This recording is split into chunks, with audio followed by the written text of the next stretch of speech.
और सुनीति होती है सुंदर नीति, जिसमें सभी का सम्मान करना हमें विशेष हितकर है।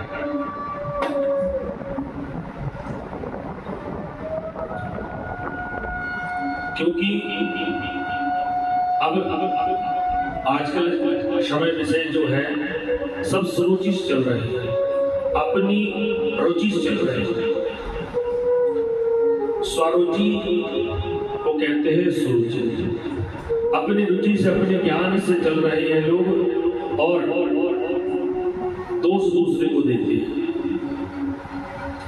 अपनी सुनीति से जीवन में नहीं चलना, सुनीति से चलना चाहिए। धर्म रूपी नीति वो नीति है, सबको सुनो समझो, सबकी बात सहन करो, यह सुनीति सुरुचि।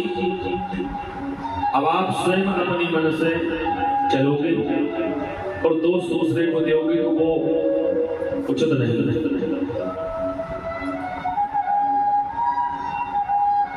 सुरुचि के एक पुत्र हुआ गौतम और सुनीति से ध्रुव जी हुए, और बड़ी रानी जो थी वो सुनीति थी, सुरुचि जो थी छोटी रानी थी। महाराज सुरुचि ने ऐसा आधिपत्य जमाया, सुनीति को ऐसा लग रहा था कि मैं यहाँ पर दासी बनकर आया। महाराज भी सुरुचि को ज्यादा प्रेम करते थे। देखो आपकी बुद्धि भी दो प्रकार की, पक्षों को पक्ष विपक्ष नहीं कर लेता है कभी कभी। अब आप यदि धर्म पे चलोगे, सुनीति पे चलोगे तो भगवान आपके यहाँ आपके पग पग पर आपका साथ देंगे।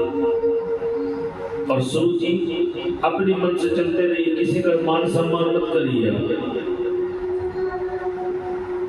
तो भगवान कहेंगे जब जी आपके साथ जो रह रहे हैं उनका सम्मान नहीं तो मेरा कहाँ सम्मान करेगा। मर्यादाओं में रह करके और अपनी नीति पर चलना ही सुनीति है। तो एक दिन क्या हुआ, ध्रुव जी ने सोचा कि पिताजी की गोद में बैठने का मुझे अवसर प्राप्त हो। बहुत दिन से माता जी से कहा, पर एक दिन अवसर वह प्राप्त हो गया। उत्तानपाद राजा जो थे वे अपने आसन पर बैठे हुए थे, सिंहासन पर। अब ध्रुव जी को मौका मिल गया और जाकर के वह पिताजी की गोद में बैठ गए। अब पिताजी की जब गोद में जाकर बैठे, पिताजी ने बहुत प्रेम किया, स्नेह किया। अब जब स्नेह किया तो यह जो कृत था वह देख लिया कौन सुरुचि थी, और देख करके क्रोध में आ गई और उतार करके झटक करके उसे गोदी से उतार दिया। जब ये कृत्य देखा तो वह ध्रुव जी बहुत दुखी हुए कि माताजी मैं भी पिताजी का प्रेम चाहता हूं, पर सुरुचि ने कहा कि सुनो, तुम इस लायक नहीं हो। बोले आप इस लायक नहीं होते तो भगवान तुम्हें मेरे गर्भ से जन्म क्यों नहीं हुई। और ध्रुव जी को ऐसा डांटा, ऐसा फटकारा तो वह रोते रोते चले गए अपनी माता सुनीति के पास और जाकर कहा कि देखिए माता जी, मैं अपने पिता के प्रेम करने के लिए पिता के पास पहुंचा, पर मेरे जो छोटी माता जी है उन्होंने मेरे लिए भगा दिया। तो मैं अब क्या करूं, बहुत दुखी हूं मैं। तो उन्होंने एक बात कही है, बोले सही तो है, तुम बड़ा अभागा है, तूने मेरे गर्भ से जन्म लिया है, पर ये तेरा अभागा है। सौभाग्य वो होता कि तू सुरुचि के गर्भ से जन्म लेता। मां मंगलताम परेषु संस्थाम भुंजते जन्मो यत्पाद दुःखस्य। बोलिए दुख की बात है, बहुत दुख की बात है। बोले तुझे यदि बोलिए संसार के गोद में बैठने की आवश्यकता नहीं है तुझे। देखो माता जी सुनीति ने ये कहा कि सुनिए पुत्र, तुम ये विचार मत करो कि माता जी ने तुम्हें वो आशीर्वाद प्रदान कर रहे हैं। कौन सा? बोले तुम संसार में उस पिता के गोद में बैठने के लिए परेशान हो, पर उन्होंने तुम्हें ये आशीर्वाद दिया है कि तुम उस परम पिता के गोद में जाकर बैठो। ऐसा हो सकता है आज के समय में? सगे घर में दो भाई हैं, छोटे के पुत्र को आप डांट दो, छोटे के पुत्र को तो विवाद बन जाएगा। आज के समय आपने हमारे बालक को ऐसा क्यों कहा, और पहले ऐसा नहीं हुआ करता था। सुनीति ने बड़े अच्छे शब्दों में समझाया कि बेटा ध्रुव, माता जी तुम्हें आशीर्वाद प्रदान कर रही है कि संसार को छोड़ो, उस परम पिता की गोद में जाकर बैठो। चाहती तो वो भी कह सकती थी, कहते तुमने हमारे पुत्र को डांटा कैसे? हित कर है इसलिए वो डांट रहे, हित कर है। अब आप तो आपके पुत्र के लिए या हम हमारे पुत्र के लिए सर पर बैठा सकते, पर दूसरा तो नहीं बैठाएंगे।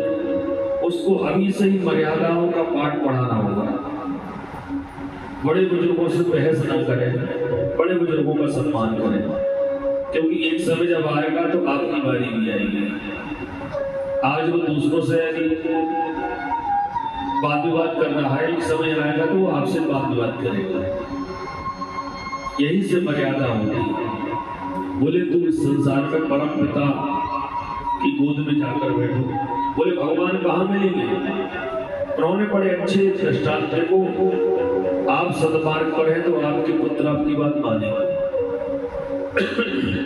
बोले वृंदावन बिहारी लाल की जय।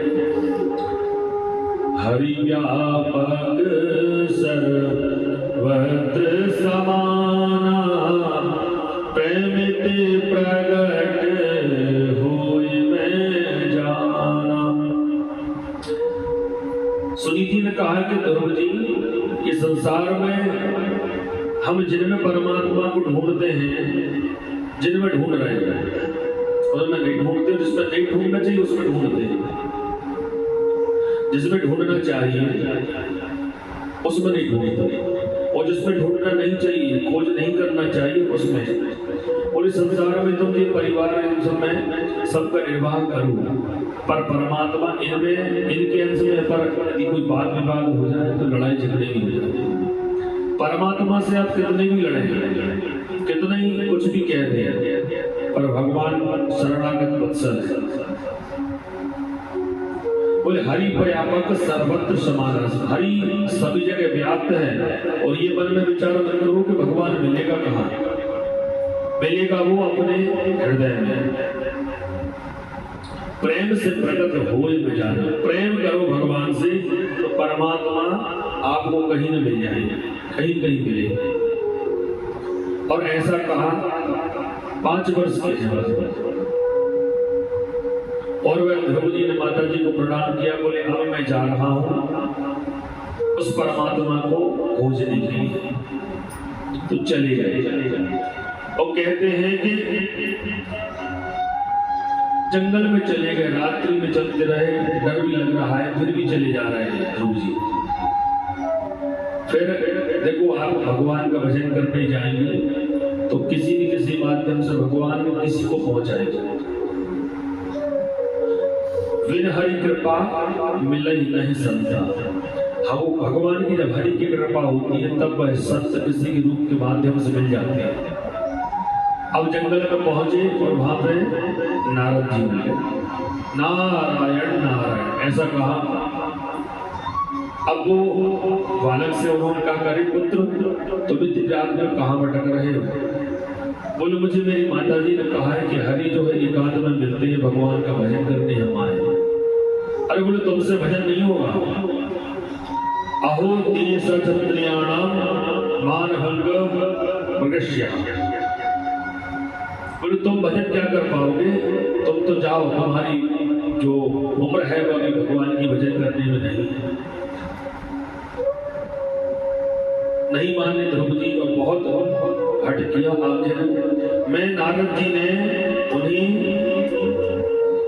द्वादशाक्षर मंत्र जो है उन्हें प्रदान किया। बोले इस मंत्र का आप बहुत तप करो, भजन करो, भगवान आपको दर्शन अवश्य देंगे। हरे राम राम राम हरे हरे, हरे कृष्ण कृष्ण कृष्ण हरे हरे। ये वाला द्वादशाक्षर मंत्र जो है ओम नमो भगवते वासुदेवाय उन्हें प्रदान किया। और ध्रुव जी ने से कहा कि नारद जी ने जाओ तुम इसका निरंतर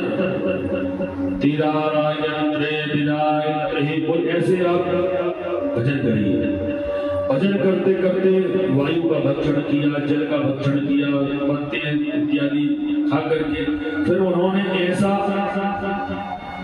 जब तक किया कि वह उन्होंने अंकुश पर खड़े होकर के और न वायु का आहार लिया न जल का आहार लिया और तब प्रारंभ किया। तो भगवान स्वयं जो है नारायण इस सिंहासन ही उठी और कहने लगे देखो ऐसे भक्त भी मुझे पुकारते हैं। बोले सब कुछ त्याग कर वयम त्वाम शरणम शरणम। आज भगवान नारायण जो है उसको दर्शन देने के लिए नहीं, भगवान नारायण स्वयं उसके दर्शन करने के लिए दौड़े और जाकर के ध्रुव जी को अपने हृदय से लगा लिया। भगवान नारायण साक्षात बोले लक्ष्मी नारायण भगवान की जय। और लगा लिया और कहा कि सुनो तुमने बहुत कठोर तप किया है। और प्रणाम किया और प्रणाम करके स्पर्शनम बालकम कृपया कपूर, ऐसे स्पर्श कर रहे हैं कपूर का चेहरों का। और देखो भगवान की जब कृपा होती है उनके लिए जब उन्होंने प्रभु ने पांचजन संग जब स्पर्श किया तो वह वेद वेदांत का विशेष ज्ञान प्राप्त हो गया ध्रुव जी के लिए। भगवान की जब कृपा होती है मोकम करोति वाचालम, मोकम करोति वाचालम पंगुम लंघयते गिरिम यद कृपातमहं वन्दे परमानंद माधव। मोकम करोति वाचालम, प्रभु की जब कृपा होती है तो व्यक्ति जो है गूंगा भी वाचाल हो जाता है। मुंह को होए वाचाल पंगु चढ़े नीबर के, यही रामायण में चौपाई है। और यही क्या होता है मुकम करोति वाचालम, ये भागवत में भी श्लोक है। पंगुम लंघयते गिरि, भगवान की कृपा हो तो पैर से लंगड़े व्यक्ति भी गिरि पर्वत चढ़ जाते हैं। यद कृपा तमहं वन्दे, प्रभु ऐसी आपकी जब कृपा हो जाती है परमानंद, उनके घर परमानंद प्राप्त होता है। वो भगवान नाम संकीर्तन ही भगवान के गुणानुवाद जो करते हैं उन्हीं के परमानंद की प्राप्ति होती है।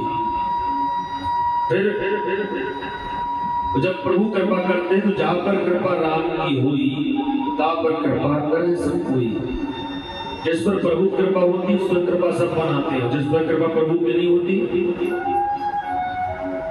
वो किसी लायक नहीं होती। लोग समझते हैं कि पास कुछ नहीं धन धान, और आज के समय में लोग समझ रहे हैं कि धन धान नहीं कृपा है, धन धान नहीं कृपा नहीं है। कृपा ये है कि भगवान की हम भक्ति करें, हमारे आने वाली संतति भगवान की भक्ति करे। भगवान ने आशीर्वाद दिया, भगवान चले गए। ध्रुव जी दौड़ते दौड़ते घर आए, घर आकर अपनी माता जी के पास में उन्होंने कहा नहीं पहले जाओ सूर्य जी के पास। सूर्य जी को साष्टांग प्रणाम किया और साष्टांग प्रणाम करके कहते हैं आपने कृपा मुझे प्राप्त की थी तो आज भगवान नारायण मुझे मिले। सूर्य ने तो भगा दिया, पिताजी को प्रणाम किया और फिर आए उनके पास सुनीति के पास। फिर प्रणाम किया माता जी आपने बड़े सौभाग्य है मेरा कि आप भगवान की कृपा से ठाकुर जी का कृपा मुझ पर हुई है। तो भगवान ध्रुव जी ने प्रभु के लिए साष्टांग में प्रणाम किया, धन्यवाद दिया कि प्रभु, और भगवान की दिव्य भक्ति करना वह प्रारंभ कर दिया। अब पंचम स्कंद में जब हम प्रविष्ट होते हैं, ध्रुव जी के चरित्र का मतलब, और आज हमने ध्रुव चरित्र जो श्रवण किया है, ये भगवान की कृपा है। आज हम उत्तर दिशा में ध्रुव जी को देखते हैं, ध्रुव तारा। जितना भगवान की भजन करी, भगवान ने ऐश्वर्य प्रदान किया, तो वह आज उत्तर दिशा में अटल स्वरूप में विराजमान है। ये ध्रुव जी का चरित्र है। इससे ये प्राप्त होता है कि यदि कोई हमें अपनी परिवार का यदि कुछ कह रहा है तो उसको सुनो, उसको तर्क वितर्क मत करो। और तर्क भी कौन सा? क्योंकि लड़ाई झगड़े करने में कोई हित नहीं है। जितना समय आप लड़ाई करने में, उतना समय भगवान की भक्ति करो ना। कहते बोले गुरु जी, हमारा मन कभी कभी अशांत हो जाता है, तो जब बहु जाओ शंकर सतनामा, हो जाए हृदय तुरंत विश्राम। 100 नाम शंकर जी के नहीं आ रहे तो 100 बार, 108 बार ओम नमः शिवाय जप लो, गुरु मंत्र को जप लो, आपका मन वही शांत हो जाएगा, शांति प्रदान होगी। अब जब हम सब विचार करते हैं कि हमारा दिमाग गड़बड़ है, खराब है, तो सब कुछ छोड़ देते हैं, उसमें लग जाते हैं। काय में? संसार में। भगवान की भक्ति, उस समय आप बैठ जाओ, मन में जब विचार आए कि बोले प्रभु आप ही साक्षात हैं नारायण, और आपकी जब कृपा है, आप तो हमें ऐसा आशीर्वाद प्रदान करो कि ये संकट से आप ही निकाले। तो प्रभु संकट से निकालते हैं, क्योंकि उन्हीं को संकट मोचन कहते हैं। अब पंचम स्कंद में जब हम प्रविष्ट होते हैं, तो सुखदेव जी ने राजा परीक्षित जी से कहा कि अब हम जो प्रियव्रत राजा की कथा श्रवण करते हैं, और प्रियव्रत राजा जो है बहुत विशेष प्रतापी हुए हैं। बोले वह दूसरे पुत्र थे प्रियव्रत, उन्होंने एक ऐसा ज्योतिर्मय रथ बनाया और परिवार का और राजपाट का बड़ा विशेष तरीके से लालन पालन करते थे। वो रथेन ज्योतिर्मयम रजनी मपि दिनम करिष्यामि, उन्होंने ऐसा एक रथ बनाया जो रात नहीं हुआ करता था, दिन ही दिन हुआ करते थे, और वह सूर्य भगवान जैसा उसका तेज था। उन्होंने रथ ऐसा रथ बनाया, और वह जहां भी रात की हो वह रथ पहुंच जाए तो प्रकाश होने लगे।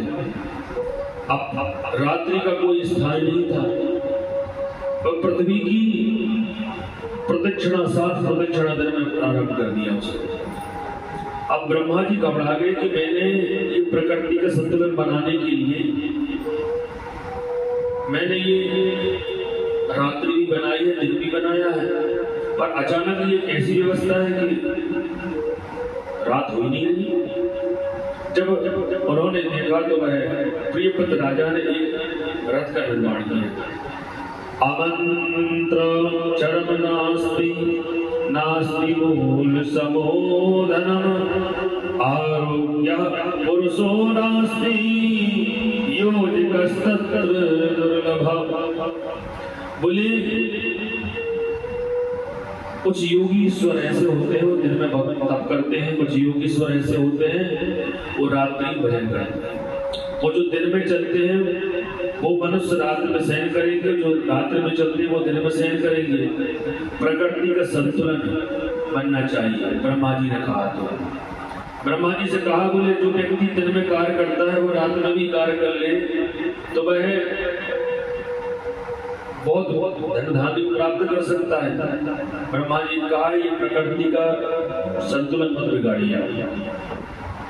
तस्याम जागरण संयम, इसको संयम पर रखिए और आप जागिए। बोलिए रथ चलेगा रुकेगा तो नहीं, रुकेगा नहीं। प्रियव्रत राजा ने कहा तो भगवान कहते हैं धर्मा विरुद्धो भूतेषु कामोस्मि भरतर्षभ। बोले उन्होंने बोले इस रथ को हम रोकेंगे। तो वह रथ चला तो वह इस पृथ्वी के 7 खंड हो गए, 7 द्वीप बना दिए। प्रियव्रत राजा का जब रथ चला तो वह खंड अलग अलग परिवर्तन हो गए और उसके प्रथम जो खंड है वह सप्तद्वीप शब्द सागर बना दी, नदियां बन गई और वह इसके 7 खंड कर दिए। और सबसे पहला जो खंड है वो इसको कहते हैं जम्बूद्वीप। पहला द्वीप है जम्बूद्वीप, इसमें हम रह रहे हैं। जम्बूद्वीपे भूरलोके भरतखंडे भारतवर्षे आर्यावर्तैक देशांतर, जो राजाओं का देश है। और इसके प्रथम जो राजा हुए हैं जम्बूद्वीप के तो आग्नेय राजा हुए और आग्नेय राजा के 9 बेटा हुए। उन्होंने पूर्व सिंचित अप्सरा से विवाह किया और जम्बूद्वीप के 9 खंड हो गए और 9 पुत्रों को उन्होंने सब बांट दिया। जम्बूद्वीप के भी 9 खंड हो गए और 9 खंड के बाद वह अजनाभ खंड के अधिपति बने नाभि। और नाभि के कोई संतान नहीं। जब उन्हें संतान प्राप्त नहीं तो उन्होंने ब्राह्मण देवताओं को बुलाया। ब्राह्मण देवता हमारे यहाँ पुत्र कामेष्टि यज्ञ करिए। विप्र देवता ने वैदिक रीति से उस यज्ञ को संपन्न कराया। अब अंत में जब अनुष्ठान जब पूर्ण हो जाता है यज्ञ तो यजमान के लिए आशीर्वाद दिया जाता है। वो जो करवाते हैं उन्हीं के लिए आशीर्वाद देते हैं। अब ब्राह्मणों ने जब आशीर्वाद रूपी फल उन्हें प्रदान किया तो यजमान से ब्राह्मण पूछते हैं भाई आपका जो मनोरथ है वो कहिए। तो नाभि राजा ने कहा कि हमारे कोई संतान नहीं है, ऐसा आशीर्वाद प्रदान करो हमें संतान की प्राप्ति हो। ये भी इसलिए करवाया है हमने। बोले सुनो क्या चाहते हो? बोले प्रभु हमारे घर अवतार लाए। बोले आप सही भगवान स्वरूप ही हमें पुत्र प्राप्त हो जाए। किंजयानाम राजर्षिवत्यः कामः प्रजां भवता दृश्यमानुषा। तब ब्राह्मण ने कहा नारायण से प्रभु ये चाह रहे हैं कि आप जैसे पुत्र कन्या हो। तो भगवान ने कहा कि ठीक है हम इनके यहाँ पर अपना स्वरूप में दर्शन देंगे, यहाँ जन्म लेंगे। तो नाभि के यहाँ पर भगवान ऋषभदेव अवतार लिया। बोले ऋषभ भगवान की जय। ऋषभ भगवान का जन्म है और ऋषभदेव जो है इतना तेज था उनके शरीर में और भगवान के साक्षात स्वरूप में उन्हें पूरी प्रजा का विशेष पालन किया। उन्हें इंद्र से कोई आवश्यकता नहीं, वो सब कुछ प्राप्त करते हैं। एक दिन इंद्र को बड़ा क्रोध हुआ, बोले सब जो है मेरी सहायता मुझसे लेते हैं पर ये कौन है जो मेरी सहायता नहीं ले रहे हैं। क्रोध में आ गए और उन्होंने 7 दिनों तक उन्होंने वर्षा बंद नहीं की और बहुत दिनों तक उन्हें वर्षा बंद नहीं की और कुछ दिनों के बाद उन्होंने वर्षा बंद कर दिया। उस दिन तक तो वर्षा हुई। जब ऋषभदेव का विख्याति ज्यादा होने लगी तो देवराज इंद्र ने जल देना बंद कर दिया। बहुत वर्षों तक वर्षा नहीं पर उन्होंने अपने तेज से ऋषभदेव ने वर्षा कराई। अब देवराज इंद्र लज्जित हुए। उन्होंने अपनी जो पुत्री जयंती उसका विवाह कौन से किया? ऋषभ भगवान से। और जयंती और ऋषभ जी इनका विवाह हुआ। इनसे जो संतान हुई है उनका नाम है भरत। और वही भरत से ही हमारे इस भारतवर्ष का नाम है भारत। वही और वह अजनाभ खंड के वह अधिपति बने हैं और उन्होंने उनके पुत्र हुए वो पुत्रों को विशेष ज्ञान प्राप्त कराया, सर्वस्व पुत्रों को प्रदान किया। बोले संसार में दो विषयानंद है और परमानंद है, ब्रह्मानंद है। विषयानंद संसार में है जिसमें हम आसक्त रहते हैं, और ब्रह्मानंद परमात्मा की चरणों की जो भक्ति करते हैं वो आनंद में रहते हैं। अब बोले कौन आनंद में रहते हैं? एक जगह हम गए और उनका गुरुजी बोले सुखी कौन है? बोले संसार में सुखी तो सब हैं, पर सुखी सर्वोत्तम वो है सुखी राम के दास। राम की भक्ति करो, कोई तन दुखी कोई मन दुखी, कोई धन बिन रहते उदास, थोड़े थोड़े सब दुखी सुखी राम की दास। कोई तन दुखी कोई मन दुखी, कोई धन बिन रहते उदास। कोई तन से दुखी है, कोई मन से दुखी है, कोई धन बिन रहते उदास, और थोड़े थोड़े सब दुखी सुखी राम के दास। तो सुख ऐसे मिलता नहीं है। बच्चों में सुख चाहे कि बात से शुरू कर बालक स्वरूप है, धीरे धीरे वो वृद्ध हो जाएगा, बड़ा हो जाएगा, वो सुख नष्ट हो जाएगा। पत्नी उसमें भी सुख चाहे तो वो भी वृद्धावस्था को प्राप्त होगा, धन है तो वो भी नष्ट हो जाएगा। सब अपने अपने समय में कालांतर में आकर के अपना ऐश्वर्य छोड़ देते हैं। पर भगवान पहले भी थे, आज भी हैं और आगे भी हैं। भगवान का नाम तो वही रहेगा ना, राम कृष्ण आज भी नाम वही है, उसमें परिवर्तन होगा।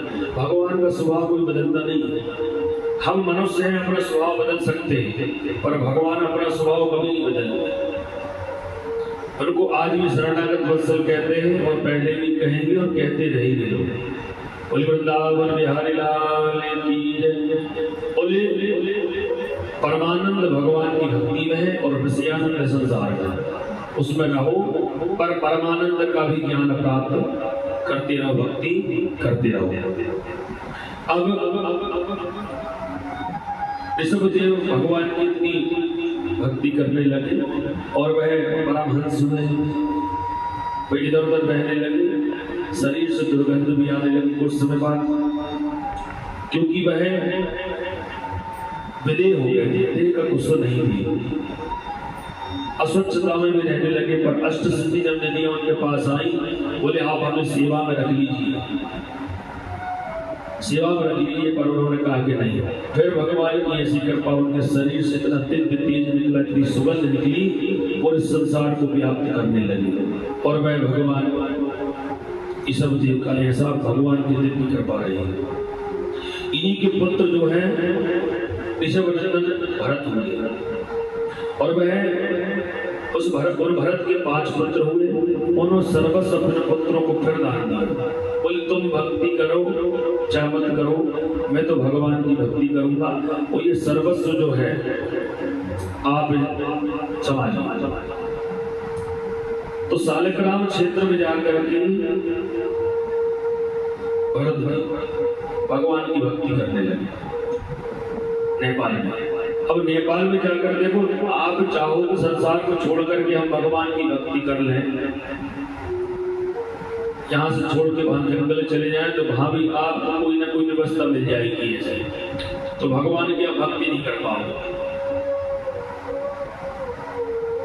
और यहाँ चाहोगे तो यहाँ भी कर सकते हो। एक घड़ी आदि में बुनियाद, तुलसी संगत साधकी हरे कोट अपराध। करोड़ों अपराध भगवान क्षमा कर देते हैं एक घड़ी में। जिस समय भगवान की पूजन करो ना, संसार को छोड़ दो उस समय। ऐसा नहीं कह रहे कि आप हमेशा की छोड़ दो, उस समय भगवान। मोबाइल बंद कर दो, आए तो साइलेंट कर दो, बंद कर दो उस समय के लिए।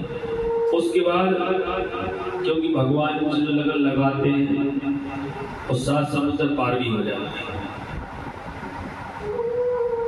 तो वह भगवान की भक्ति करने लगे। संध्या बंदन पूजन पाठ कर रहे थे, सूर्य भगवान को अर्घ दे रहे थे भरत जी। अब देखे कि एक हिरण जो गर्भणी थी, धारण की थी उसने,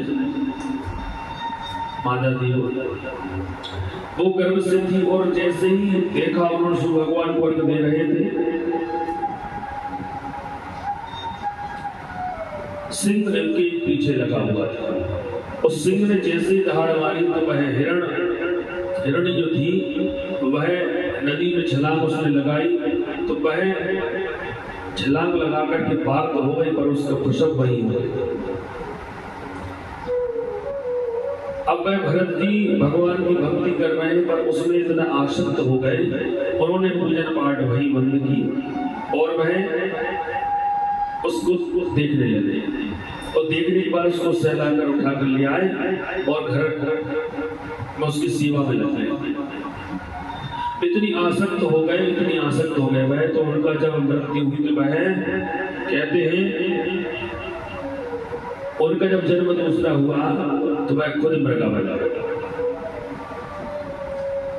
अंत यामती सागति, अंत में जो मन में विचार करोगे आपकी वैसी गति होगी, और वैसे ही आप स्वरूप दर्शन करोगे, आपका अवतार होगा, जन्म होगा। बोले एक प्रकार के संग में भरत धरि मृग देह, तुलसी उनकी कोगति जो घरगर करत सनी। एक भरत जी जो है प्रकार के संग में भरत धरि मृग देह, हिरण का स्वरूप धारण कर लिया, और तुलसी उनकी कौन गति जो घरघर करत सरी। अब बताइए, हम सबको रिश्तेदार ने नाते बना के रखे हैं,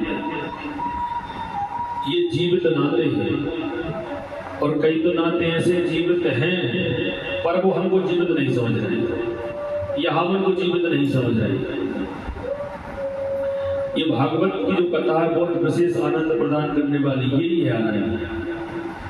जब तक भगवान कथा श्रवण करो संसार में सबको छोड़ो, कोई नहीं सीख। फिर वह जब उनका पुनर्जन्म हुआ तो वह मृग के रूप में हुआ, और वह फिर तीसरा जन्म जब हुआ तो वह एक अंकिरा गोत्र में तीसरा जन्म हुआ, तो वह ब्राह्मण के यहाँ पर हुआ। उनके बहुत से पुत्र हुए, पर ये जो पुत्र थे वह बुद्धि कम थी, जड़ कहते हैं, मूर्ख थे,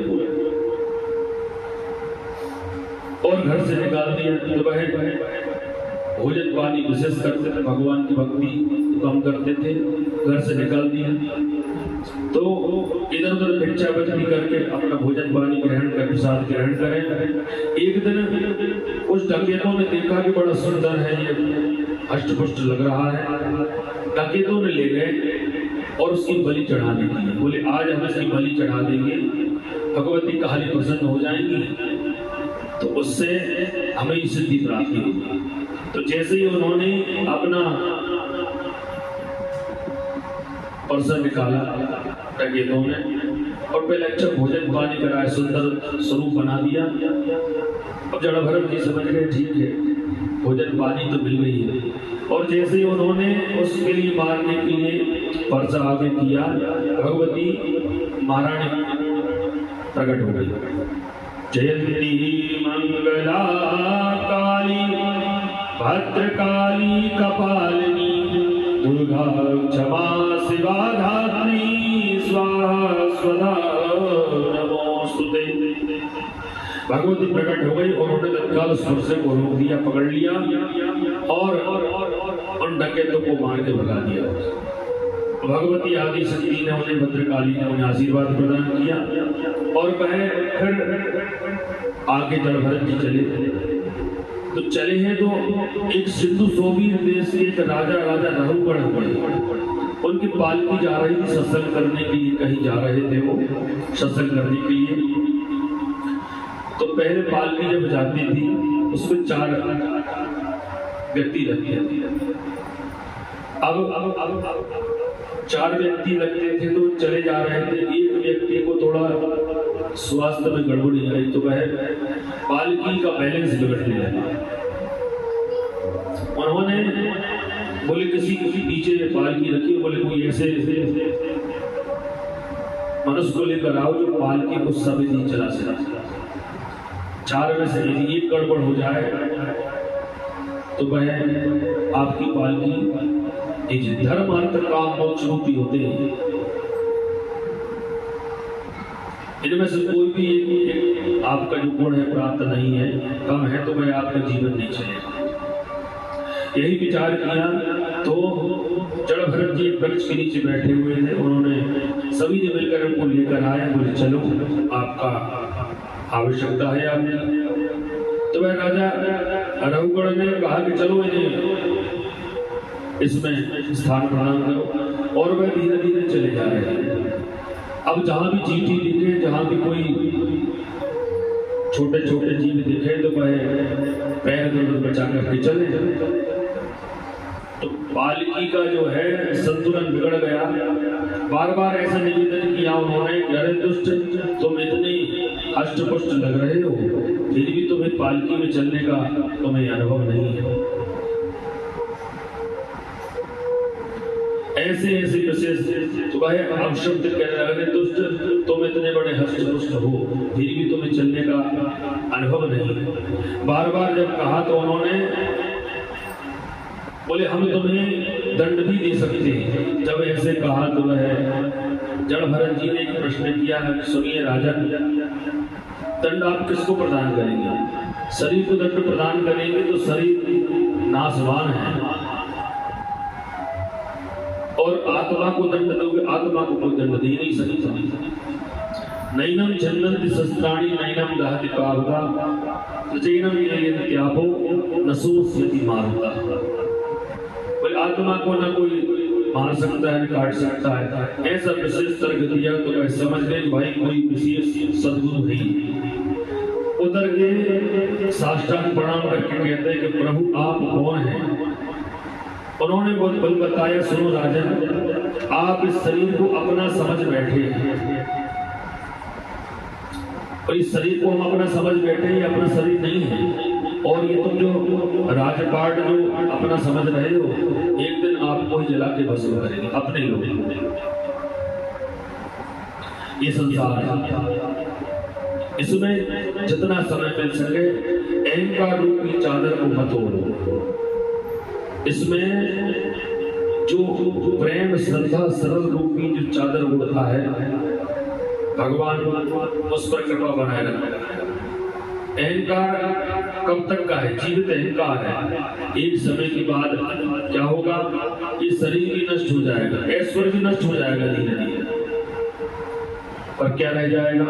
भगवान की। ऐसे बोले ये उत्तम शरीर को बनाने के लिए, अति अधम शरीर है, उत्तम शरीर इसको बनाने के लिए हमें भगवान की भक्ति करना। जीवन में संसार को सब परित्याग करो, राहु पर भगवान की भक्ति जरूरी है। बोले वृंदावन बिहारी लाल की जय। पिता की भक्ति करो, माता की भक्ति करो, उनका मान सम्मान करो, क्योंकि मान सम्मान आप दोगे तब आपको मिलेगा। पर कहीं ऐसे रहते हैं, मान सम्मान हम आपको दे रहे हैं, आप हमें नहीं दे रहे, ऐसा हो जाता है। या कई बार हमें आप सम्मान दे रहे पर हम आपको नहीं दे पा रहे। ये हमारी बुद्धि की कमी है।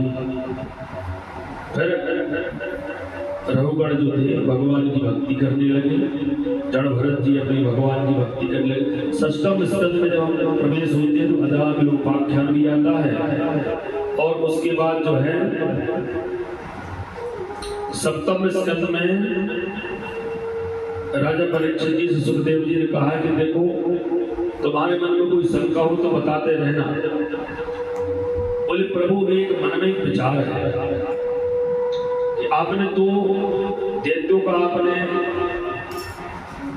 चर्चा की थी, हिरण्याक्ष हिरण्यकश्यप। हिरण्याक्ष का तो वध हो गया, हिरण्यकश्यप कौन है? बोले यही तो जय और विजय जिन्हें श्राप दिया था वही अपने स्वरूप में राक्षस बनी था। तो इन पर भगवान ने कृपा नहीं की? बोले हाँ की। बोले भगवान ऐसा नहीं है कि भक्त की यहाँ भी कृपा करते, सब पर कृपा करते, भगवान समदर्शी।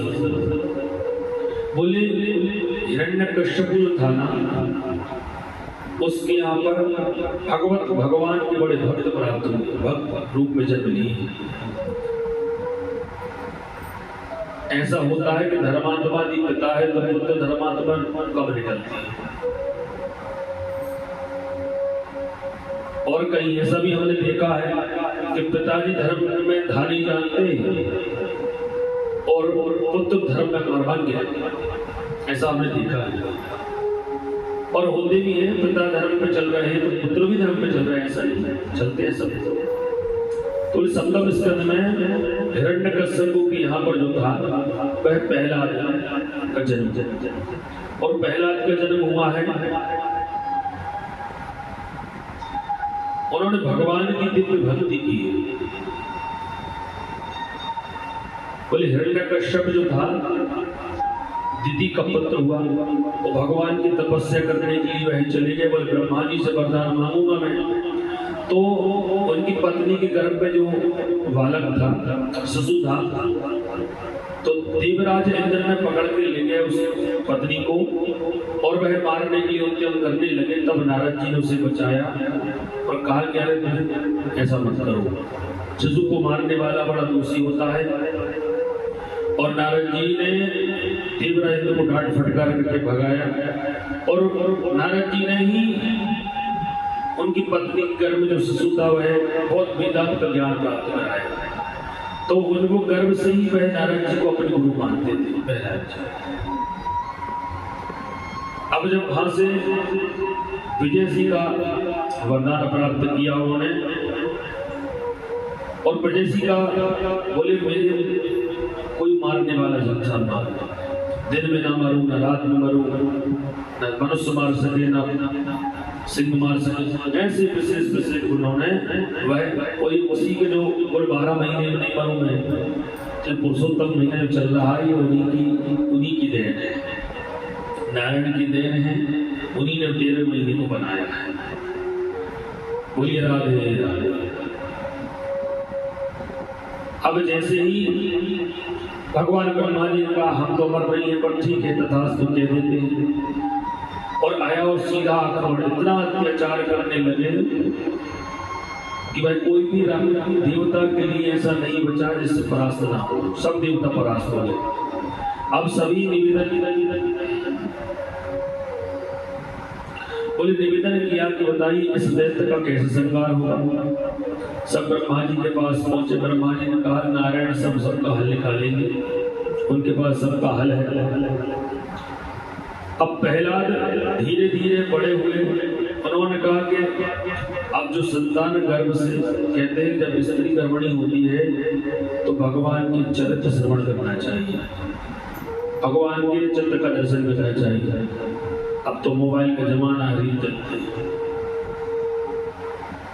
जो आप मन में भाव रखेंगे वह संतान वही वो गुण वाली। पहले मोबाइल नहीं चलाते थे, धर्म की बात करते थे, संतान धर्म की चर्चा करते आज भी हैं, और छोटे रहते हैं तो वो मोबाइल चलाते हैं दिन भर। मोबाइल दे दिया भाई अपने काम में लगे रहो, ये बहुत अशुभ है। कैसे? तो धीरे धीरे भगवान की भक्ति करने लगे प्रहलाद जी। बड़े जैसे होते होते रहे, उन्होंने कहा कि सुनो ये भगवान की जो भक्ति कौन कर रहा है? बोले उनके पत्नी ने कहा कि अपना पुत्र है ये। बोले से बताओ कि मैं भगवान, मेरे अलावा कोई नहीं। बोले प्रभु हाँ आप भगवान हैं, पर आपके अंदर तो बैठा वो भगवान है, आप नहीं।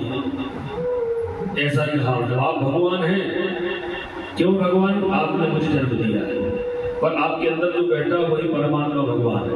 ऐसा जब उन्होंने कहा तो बोले नहीं दुष्ट, तू मेरे वो दुश्मन की बात क्यों कर रहा है? क्यों? बोले मेरे भ्राता को जिसने मारा है, हिरण्याक्ष को, जब से मन में तुझे समझता था। बोले नहीं पिताजी, भगवान हरि सर्वत्र है और हम इनकी सेवा नहीं कर पा रहे हैं। आप जो नहीं कर पा रहे हैं वो भी आपके अंदर बैठा है। ईश्वर अंश जीव अविनाशी, चेतन अमल सहज सुख राशि। ईश्वर का अंश सब है। अब पहला ने जब ज्ञान प्राप्त किया तो वह हिरण्यकश्यप को कह रहे दुष्ट सुनो, हमें ज्ञान प्राप्त कराने की आवश्यकता नहीं है, जितना कहें उतना हमारे क्षेत्र में रहोगे कि हमको ही भगवान मानो। ठीक है, पर मेरी बात तो सुन लीजिए पिताजी। बोले हरि व्यापक सर्वत्र समाना, आपके अंदर भी इधर सब ऐसी बात कही, प्रेम प्रकट हो में जाना। और भगवान शीतल अमल सहज शुक्ला जी जो संगम तीर्थ और जंगम तीर्थ इन सबके भगवान स्वामी हैं। आप मानो या अथवा ना मानो, भगवान जो है सभी के रक्षक है और अहंकार के रक्षक है भगवान। जब ऐसा बार बार कहा तो वह इस दुष्ट को मेरी नजरों से दूर ले जाओ और वह कोई विशेष कार्य में चलेगी। देखा तो भगवान की भक्ति, संतान भगवान की जो भक्ति करते हैं उन्हें कोई रोकने वाला नहीं संसार। भक्ति रूपी विशेष ज्ञान भगवान माने नारद जी ने प्रदान पहले कर चुके थे। एक दिन क्या हुआ कि जैसे ही वहां से आए हिरण्यकश्यप और वह नारद जी ने जो ज्ञान प्राप्त कराया था प्रहलाद जी के लिए, वही अपनी जो कक्षा चल रही थी उसमें नारद जी जो ज्ञान प्राप्त किया था प्रहलाद जी के लिए वह बता रहे हैं। कौन सस्यों के लिए? श्रवणम कीर्तनम विष्णुम स्मरणम पाद सेवनम अर्चनम वंदनम दास्यम संख्यार्पणम निवेदनम। बोले अर्चनम कीर्तनम विष्णु, श्रवण करो तो कीर्तन भगवान करो, भगवान के चरणों को वंदन करो, स्मरण करो तो भगवान के चरणों को ऐसे ऐसे विशेष कहा। हिरण्यकश्यप ने देख लिया, कह रहे थे मेरे पुत्र मेरा दुष्ट है, मेरे जिससे मैं विरोध करता हूँ मेरे दुश्मन का वह बार बार नाम ले रहा है। उन्होंने वो युक्ति सोची तो उनकी बहन जो होलिका थी उनको बताया। होलिका ने कहा कि अपन तो बैठे सब व्यवस्था कर देंगे, आप तो बताइए। तो वह फाल्गुन के महीने में होलिका जलती है, गोदी में लेकर बैठ गई, जलाया तो वह नहीं जली, वो खुद जल गई पर भगवान ओम नमो भगवती वासुदेवाय इस मंत्र का उच्चारण करते रहे। पत्थरों पर भिगवा दिया, जल में भिगवाया, पर भगवान का नाम स्मरण करते रहकर उन्हें कुछ नहीं हुआ।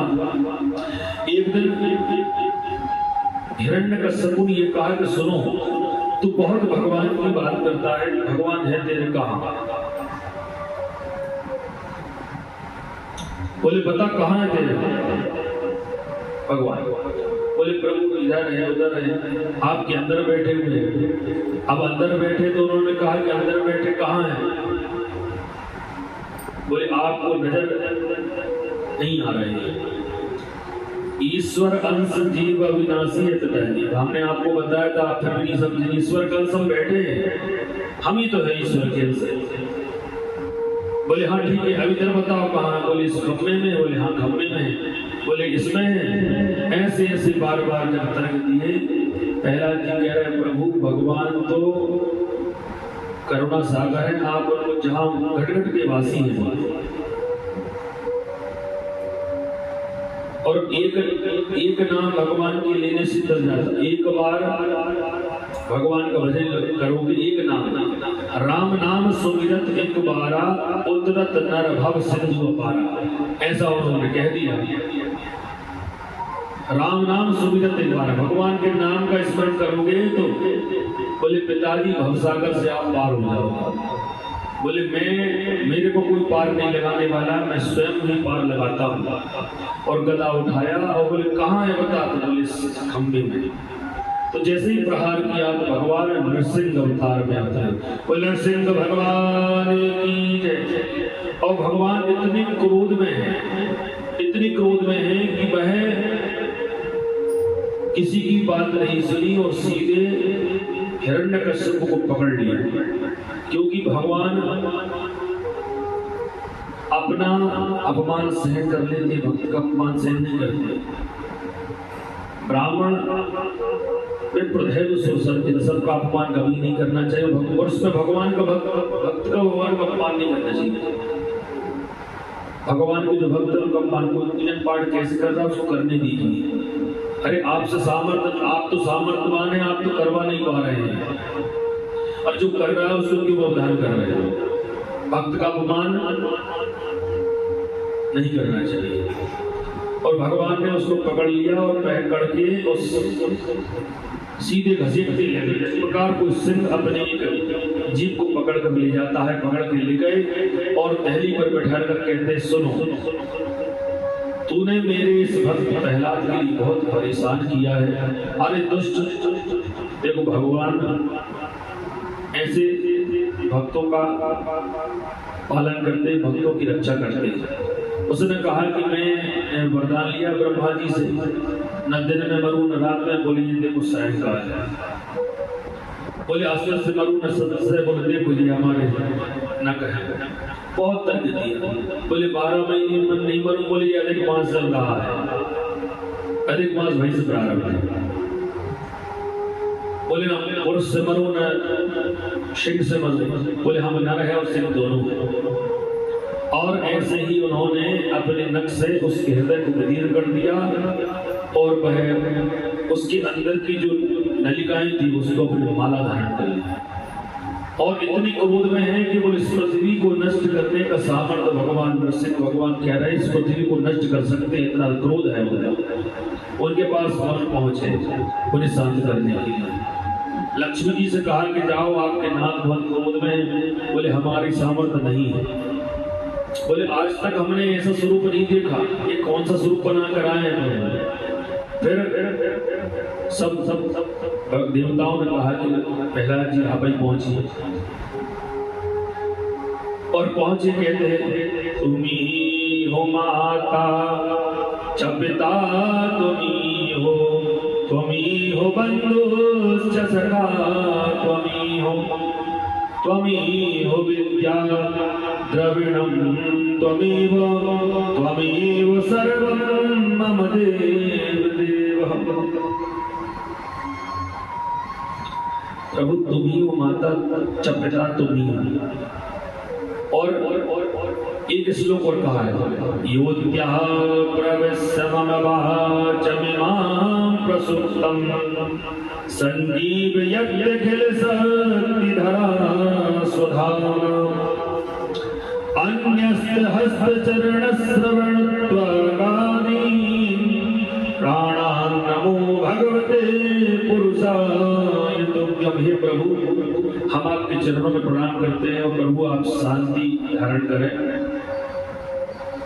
तो वह नरसिंह भगवान ने प्रहलाद जी को अपनी गोदी में बैठा करके और इतना प्रेम किया। बोले प्रभु ऐसा प्रेम कर रहे हैं जिस प्रकार कोई गाय अपने बछड़े को प्रेम करती है, कोई माता अपने पुत्र को सहलाती है, प्रेम करती है। बोले मैं बहुत विलंब हो गया, मुझे प्रभु कह रहे हैं तेरे पास आए।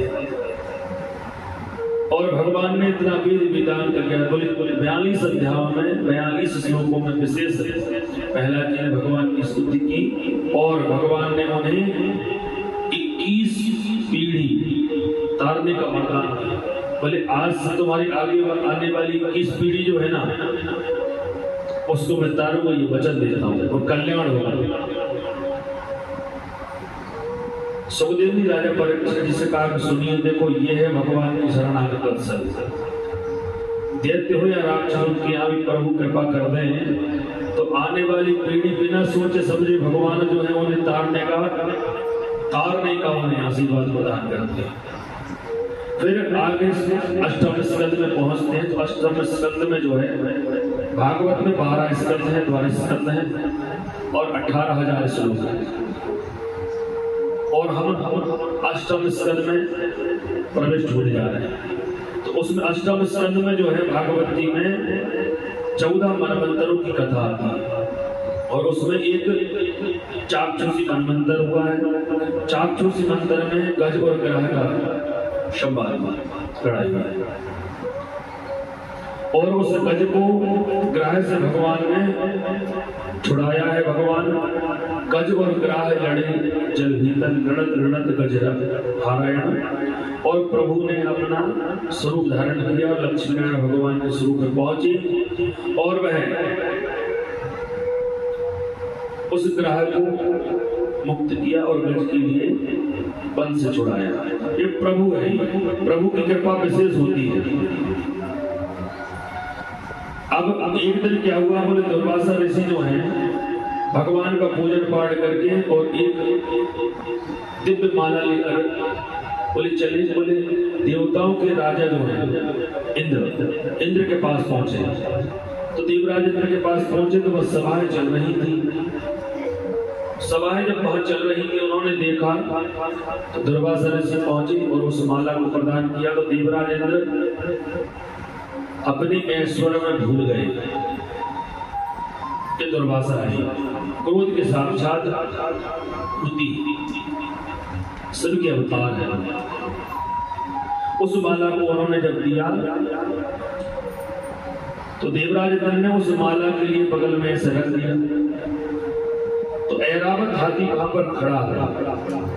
उस ऐरावत हाथी ने उस माला को पकड़ा और फेंक कर अपने हाथ पैरों से सूंड से कुछ नीचे किया और पैरों से उसके लिए मसल दिया।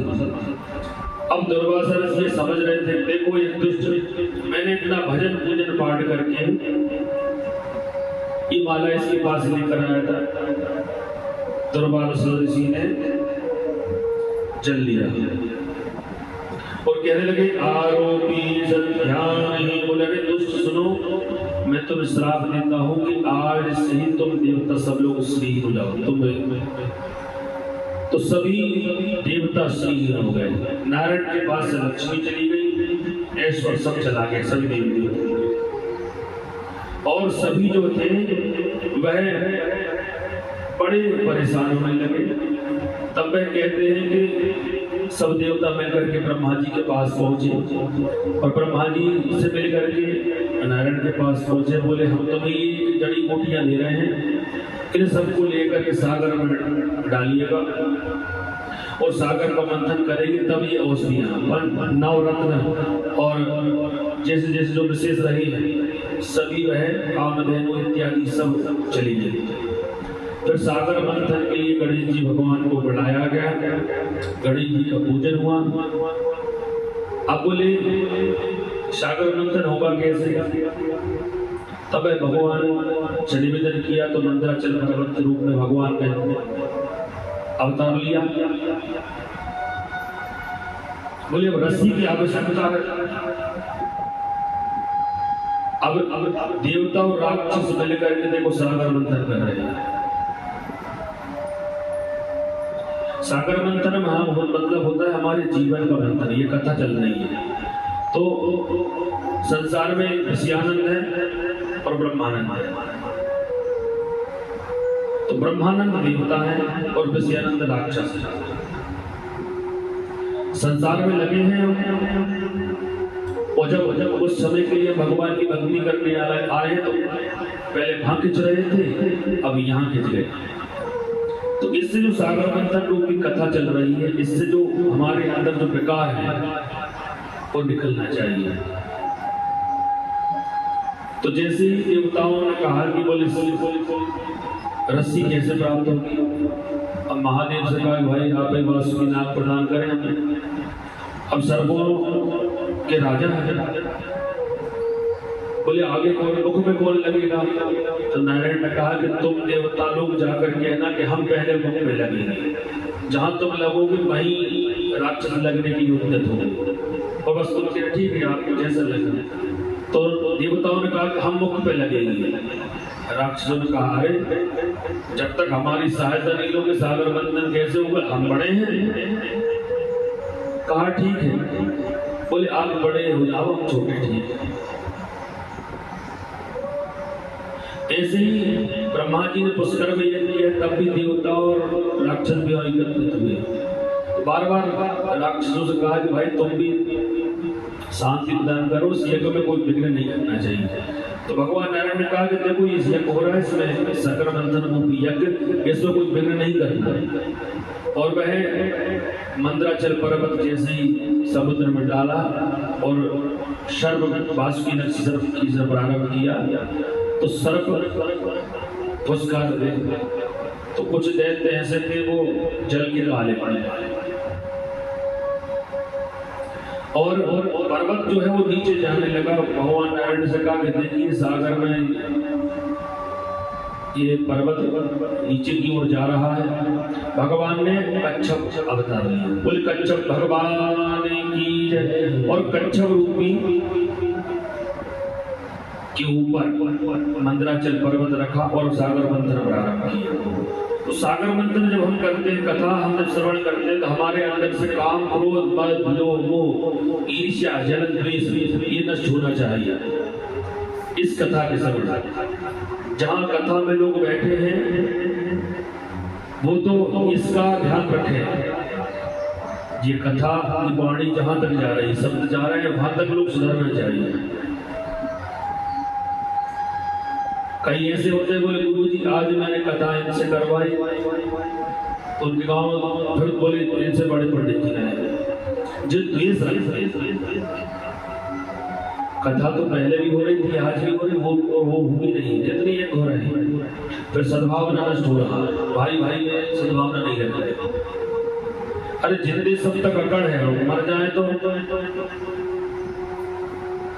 फिर जिंदगी में राम नाम शब्द कह देते तो मरने के बाद कहने का आवश्यकता नहीं। जिंदगी में तो राम नाम बोले, हाँ राम नाम शब्द बोले संसार शब्द है, कहाँ बात कर रहे हो कि कहीं जाकर राम नाम शब्द वाली कहने लगे कि गुरु जी तुम तो राम नाम शब्द कह रहे हो, शब्द तो राम नाम ही है। सागर मंथन जब प्रारंभ हुआ तो सबसे पहले क्या निकला,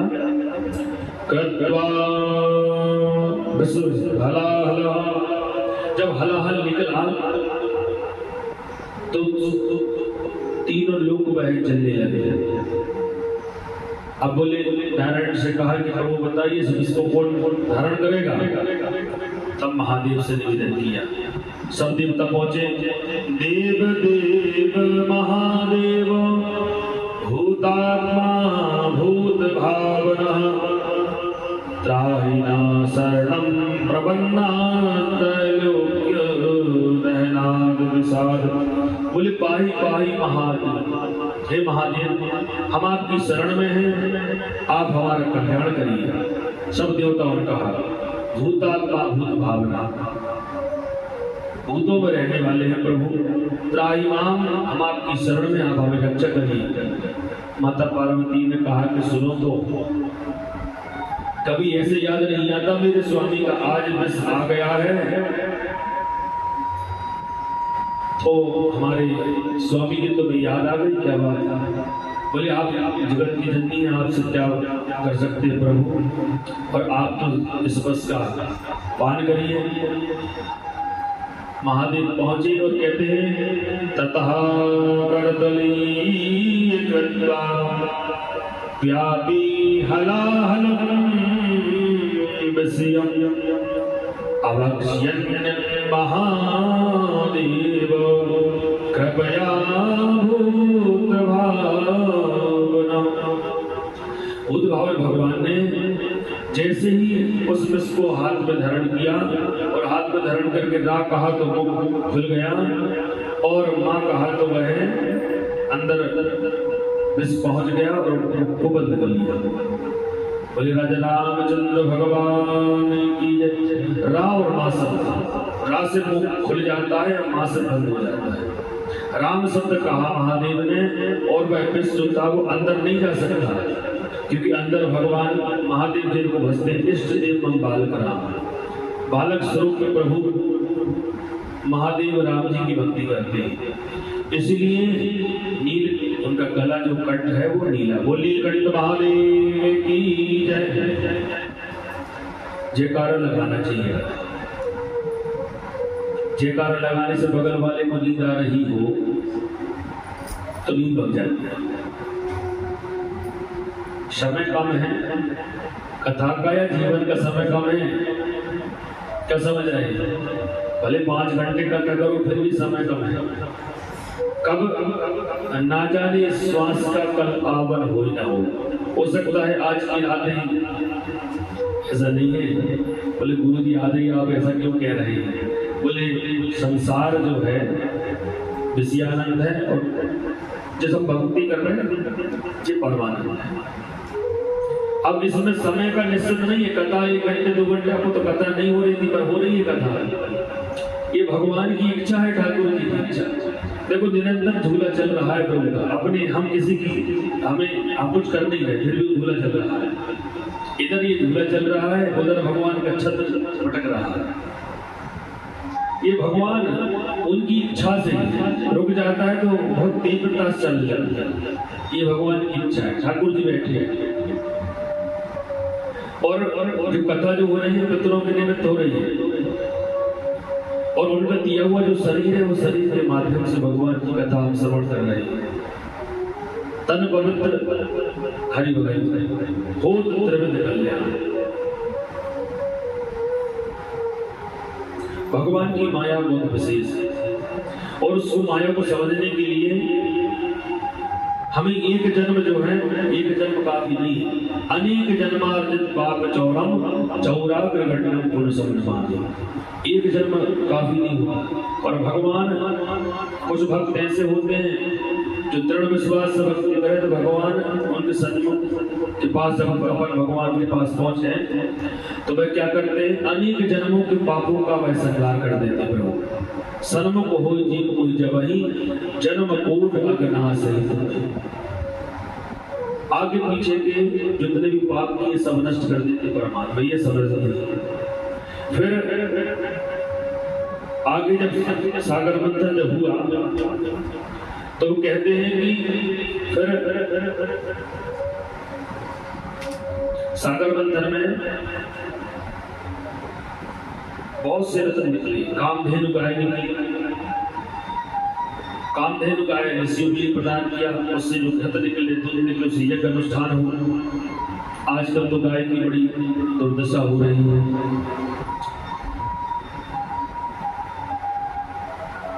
बच्चों के लिए गाय का दूध चाहिए। शहर में लोग कहते हैं गाय का दूध ला दो, हमने सुना है। और मामा जी रहते हैं इंदौर में, कहते हैं और बोले कुत्ता 1.5 लाख का पालेंगे और गाय के लिए बोले व्यवस्था नहीं, तो उसके लिए स्पेशल बिस्किट आएगा और गाय के लिए रोटी देने में विचार करेंगे।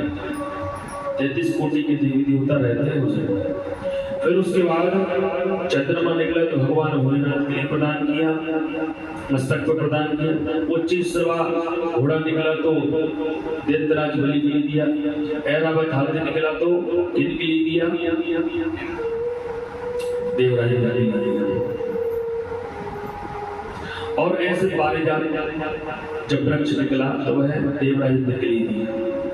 और फिर अप्सराएं भी निकली है। अभी पद्म पुराण करने गए थे, पद्म पुराण में विवेचन आया है कि 60 करोड़ अप्सराएं भी निकली। अप्सराएं भी निकली और वारुणी भी उसमें से निकली। फिर भगवती मोहनी रूप भगवान ने धारण भी किया है।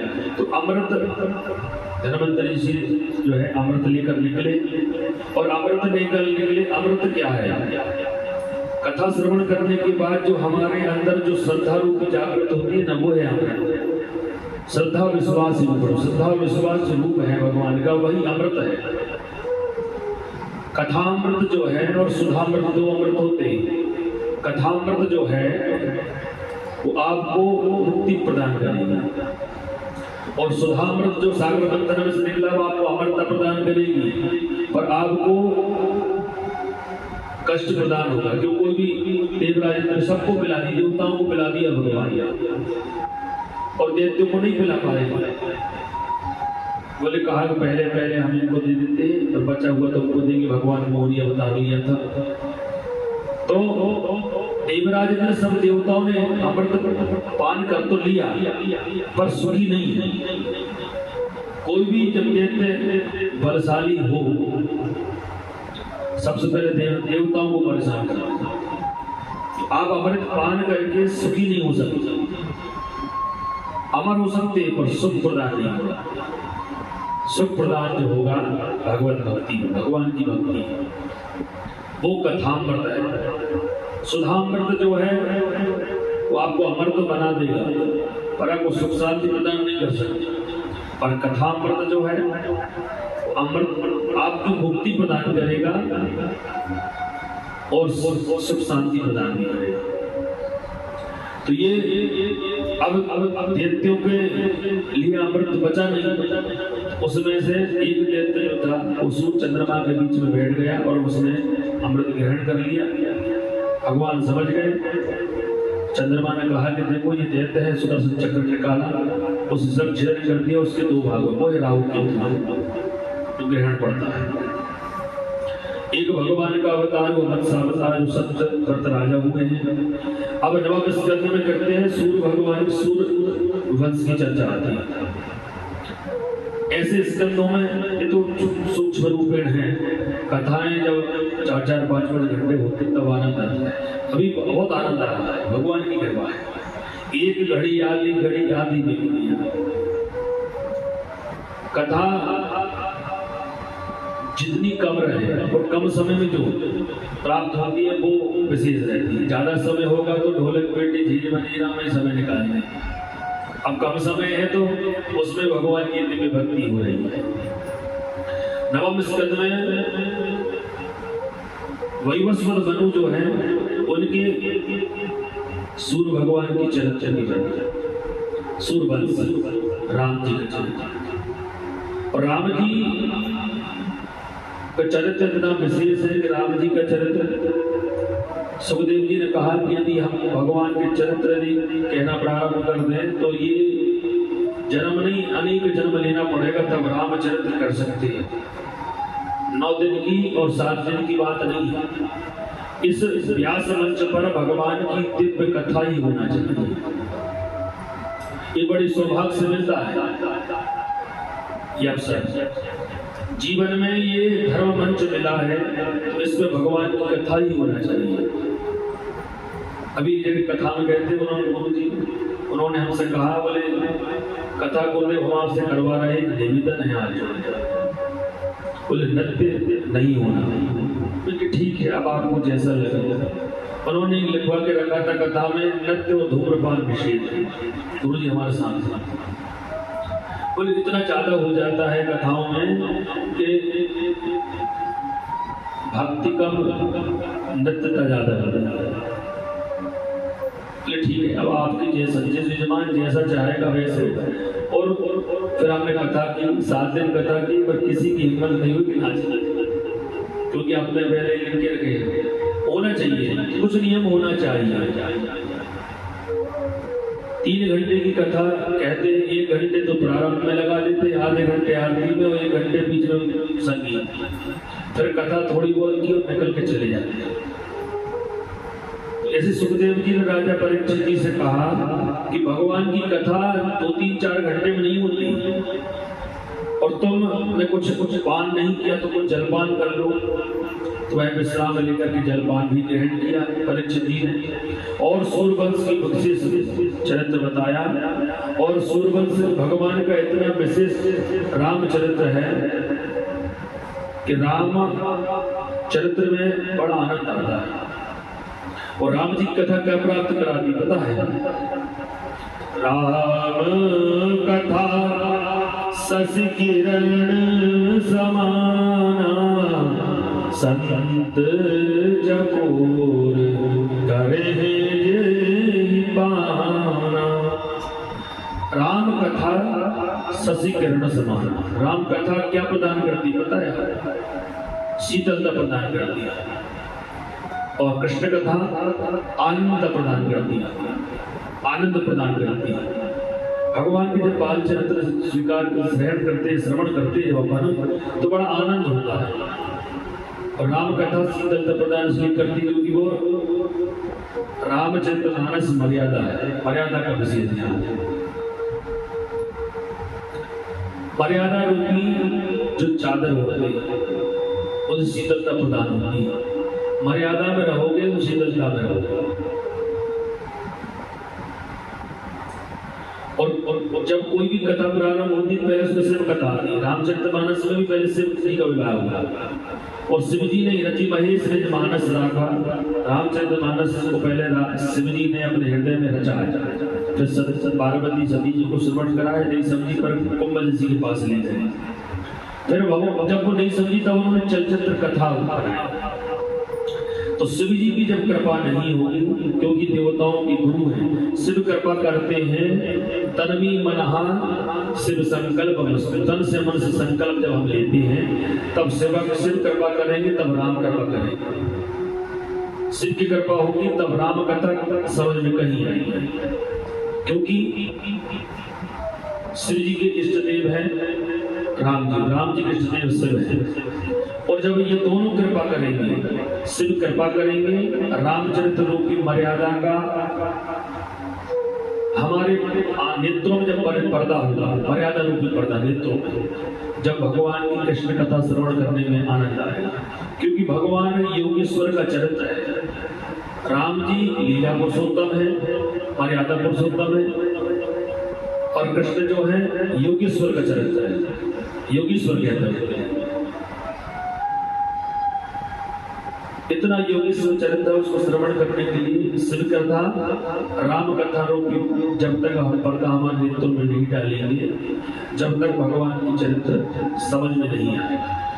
ऐसी राम कथा जो है हमें शीतलता प्रदान करती है। दसम स्कंद में जब पहुंचते तब भगवान का जन्म होता है। अब समय देखो भगवान का आज एकादशी का बड़ा परम सुंदर दिन है और बड़ा सौभाग्य की बात है कि कमला एकादशी है। पहली इसके पहले जो एकादशी आई थी वो पद्मा एकादशी, वो भगवान नारायण स्वरूप था। आज भगवती जो कमला भगवती लक्ष्मी का स्वरूप है। एकादशी के दिन भगवान का जन्म कर देंगे, फिर कथा को विश्राम करेंगे। भगवान जो है कितनी करुणा सागर, उन्होंने देखो आज एकादशी का दिन है, एकादशी में कमला एकादशी और नारायण का जन्म है। ये भगवान की पूर्व निर्धारित हुआ और जब भगवान की कृपा होती है तब ये सत्कर्म हम कर पाते हैं, भगवान की कृपा से, पितरों के सत्कर्म से। तो राजा परीक्षित जी से सुखदेव जी ने कहा कि बताइए तुम्हारे मन में कोई शंका? बोले आपने विशेष चरित्र श्रवण करा है, पर उस योगेश्वर का चरित्र कहाँ है? बोले चलिए हम आपको चरित्र बताते हैं। अब आनंद आएगा आपको भगवान की दिव्य बाल लीला। अब उनका जन्म होगा, कल भगवान की बाल लीला भी होगी। बोले जय और विजय हिरण्याक्ष हिरण्यकश्यप बने, फिर रावण कुंभकर्ण बने, दंतवक्र शिशुपाल बने, पर एक बहुत अत्याचारी हुआ है। द्वापर में जो कंस हुआ है, वह कंस के इतने अत्याचार हुए हैं, वह सभी बड़े दुखी हैं और इतने दुखी हैं, कहते हैं सुखदेव जी राजा परीक्षित से कहा कि देखो प्रभु आतताई का धारण, आतताई का वध करने भगवान आते हैं, कैसे भी आ जाए, उनको अवतार लेने के लिए कोई बात नहीं कर सकता। सब ब्रह्मा जी के पास पहुंचे देवी देवता, बोले ये कंस इतना अत्याचारी है कि सभी क्षेत्रों में अपना आधिपत्य जमा के रखा है। तब सभी देवी देवताओं ने निवेदन किया, तो ब्रह्मा जी ने हृदय में नारायण का स्मरण किया और कहा कि फिर ब्रह्मा जी के हृदय में भगवान की भक्ति जब जागृत हुई तो भगवान ने मन ही मन में कहा कि हम सभी देवी देवताओं को सांत्वना प्रदान करिए कि हमारा अवतार होगा। वासुदेव गहे साक्षात भगवान पुरुषा परः जनिष्यति तत्प्रियात्मं संभवन्तु पुरस्त्रियः। बोले वसुदेव और देवकी के यहाँ पर हमारा अवतार होगा। भगवान पुरुषः परः, और मैं अपने पूरी योग माया के माध्यम से लेकर के मैं अवतार लूं। और अवतार जब होगा तो भगवान सबके संकटों को हरेंगे।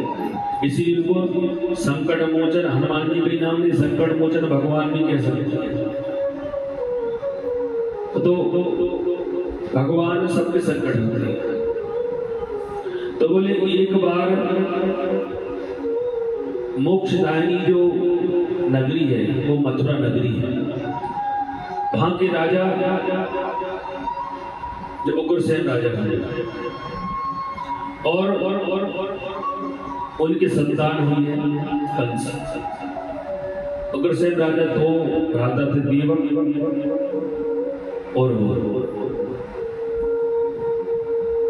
अब उनकी जो संतान थी वह इतनी, जबकि उग्रसेन राजा बड़े धर्मात्मा थे, ब्राह्मणों को संतों को बहुत मानते थे, यज्ञ अनुष्ठान कराते थे, पर जब पुत्र के हाथों में जब सत्ता आई तो वह सब उसने बंद कर दिया। बोले पिताजी को गृह में डाल दिया। अब कंस ने अधिपत्य जमा लिया। एक दिन क्या हुआ, उनके चाचा जी जो थे देवक, उनकी पुत्री देवकी पर नजर पड़ी। बोले पुत्री सियानी हो गई, इसका विवाह करना चाहिए। किसी से विचार नहीं किया।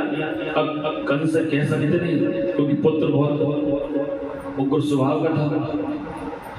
फिर उन्होंने कहा कि हम इसका विवाह करेंगे।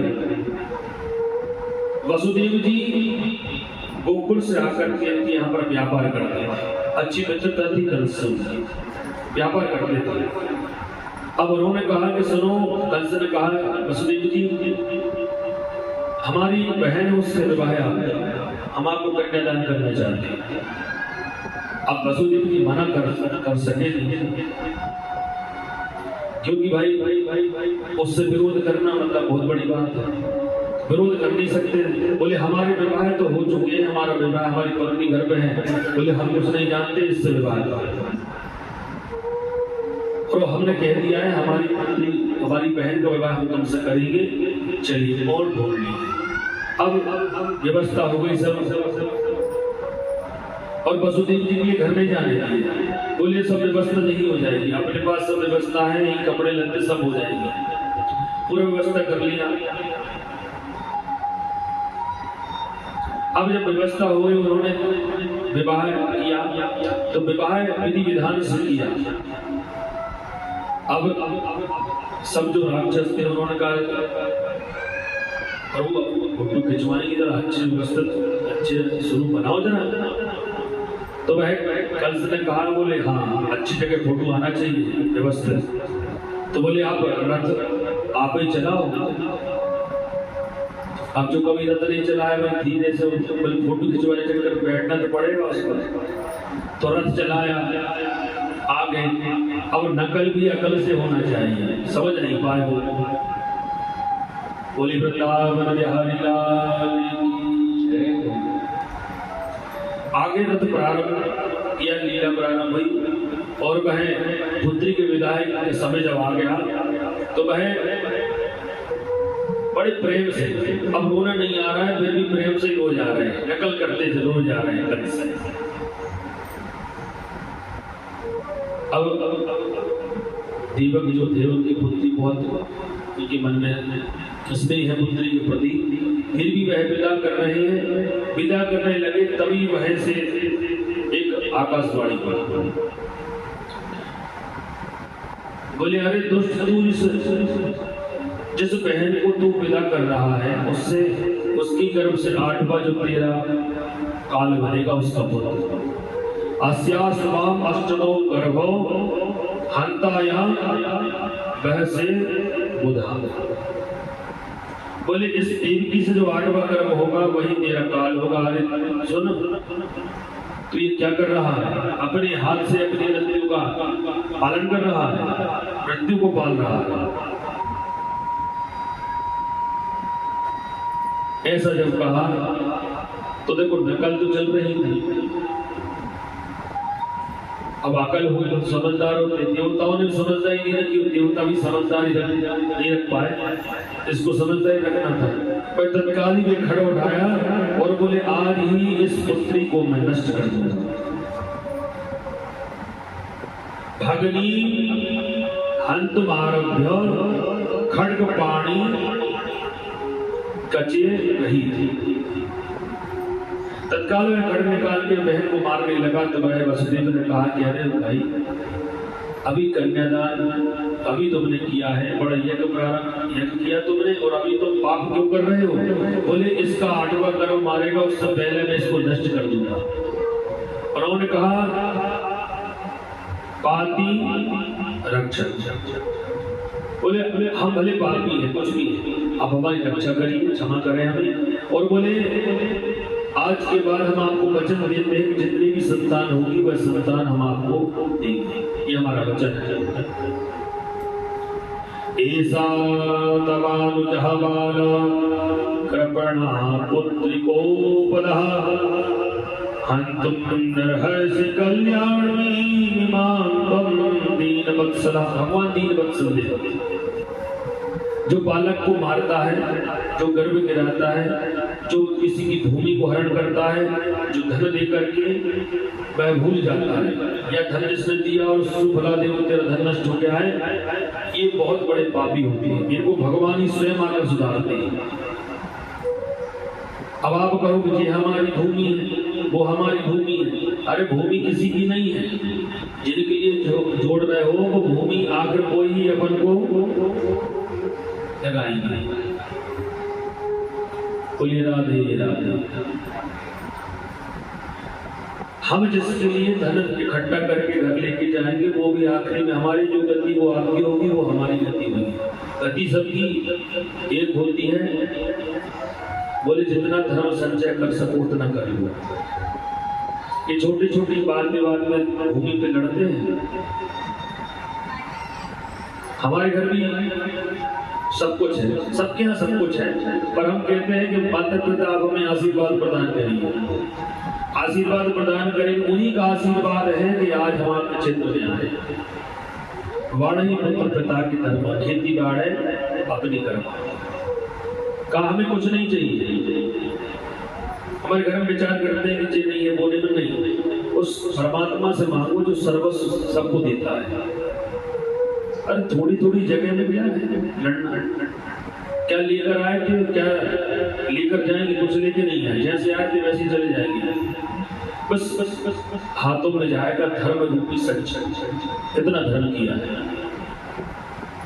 इसीलिए संसार में कभी जमीन ज्यादा पे भाई भाई से कभी लड़ना नहीं चाहिए। क्यों? कि अपन लड़के करेंगे क्या? जीवित है तो अहंकार है, अभी चले जाए तो बताओ अहंकार कहाँ जाएगा? पर कोई व्यक्ति साथ खड़े। इसलिए अहंकार का नष्ट किया भगवान ने। फिर उन्होंने धीरे धीरे करके कालांतर में एक जो था वह कीर्तिमान प्रथम पुत्र उनके यहाँ हुआ, देवकी के अभिषेक। अब वह उस पुत्र को उन्होंने बोले 8वां गर्भ है, कंस को मालूम पता चला तो वह पहुंची। बोले आकाशवाणी हुई थी तो बोले 8वां पुत्र होगा, बोले इसको छोड़ देती है। 8वां पुत्र तो काल है हमारा, और वह छोड़ करके वह चली गई। अब ये बात नारद जी को पता चली तो नारद जी कमल का पुष्प लेकर आए और आकर कहते हैं कि भाई कल से हाल चाल है आपके? सब कुशलम वर्धते, अहम कुशलम वर्धते, वो सब कुशलता है। बोले कैसे कुशलता है?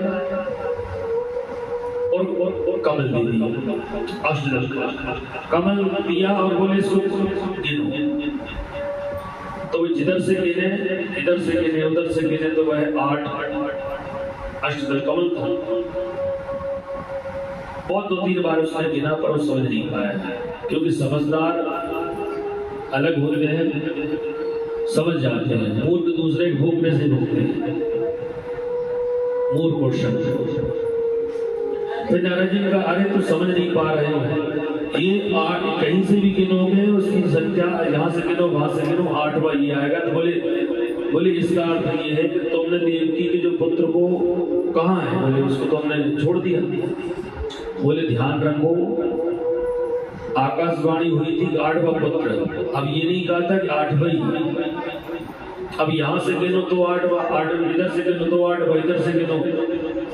अब मूर्ख तो थे, समझ गए, अरब जी समझ गए, इसको समझाना पड़ेगा। अच्छे समझाए, वह काल पहुंच गए और जाकर के देवी के ऐसे ऐसे करके 6 पुत्रों को वह उसने मृत्यु के घाट उतार दिया, मार दिया। फिर भगवान ने अपने चतुर्भुज नारायण में देवी की वसुदेव के लिए कारागृह में दर्शन दिए। बोले हमारा 8वां स्वरूप में आपके यहाँ पर जन्म होगा। तो 7वें गर्भ जब आया तो वह संकर्षण जो बलभद्र भगवान है उनका जन्म हुआ। तो उन्होंने कैसे योग माया से कहा कि बोले जो आकर्षण क्रिया के माध्यम से इस 7वें गर्भ को रोहिणी जी के यहाँ पर स्थापित किया। तो 7वें गर्भ जो है बलभद्र भगवान है। और बोले यशोदा जी की गर्भ से जो कन्या होगी वो योग माया को यहाँ पर लाके देना है। और 8वां गर्भ जो है भगवान अष्टमो गर्भ है। तो 8वें भगवान नारायण का अवतार हुआ है। भगवान श्री कृष्ण, बोले श्री कृष्णचंद्र भगवान की जय। तो अब यशोदा जी के गर्भ से जो भगवती का जन्म हुआ है वह नंद गोप कहे जाता, नंद गोप कहे जाता, यशोदा गर्भ संभव ततस्तौ नासिष्यामि विंध्याचल निवास। ये विंध्याचल भगवती अपन विजयसन कहते हैं, ये विंध्याचल पर्वत पर नहीं, ये तो विजयासन भगवती है। विंध्याचल पर जो मिर्जापुर में यूपी में आपने देखा होगा, जो विंध्याचल विंध्य पर्वत पर जो विराजमान है वही यशोदा जी के गर्भ से उत्पन्न हुआ। और जैसे ही कंस ने उस योग माया के लिए जब मारना चाहा तो वह अष्टभुजी दुर्गा में अवतरित हुई। और वह अष्टभुजी दुर्गा ने कहा कि सुनो, तू मुझे क्या मारेगा, तुझे मारने वाला तो गोकुल में पैदा हो गया है। बोले वृंदावन बिहारी लाल की जय। अब कथा को यही विश्राम देते हैं। कल भगवान के चरित्र थोड़ी थोड़ी जो भी इतना समय है उसमें भगवान की दिव्य कथा का स्वादन करेंगे और फिर उसके तत्पश्चात भगवान की दिव्य जो आरती होगी। भगवान की कथा जो है सरलता से जो हम प्राप्त करते हैं, सरलता जो भगवान प्रदान करते हैं उसकी तो बात ही अलग है।